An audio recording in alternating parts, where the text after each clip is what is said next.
mwanangu vipi? Poa kama kawaida. Shosho. Samahani.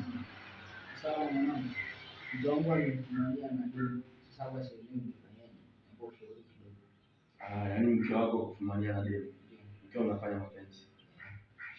Ukiwa kwako au ukiwa guest. Nipo kwa jirani. Sasa sikia mwanangu, tutakusaidia.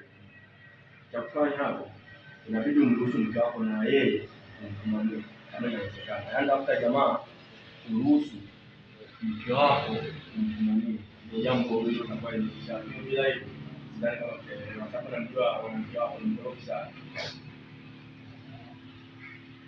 Na kama vipi huo mpango unaweza kufanya na mimi ili unifumanie na mke wako. Sasa kama ni mbaya nenda hapo kitatu kukuta utakuja kuniambia, sababu mimi mke wako namjua.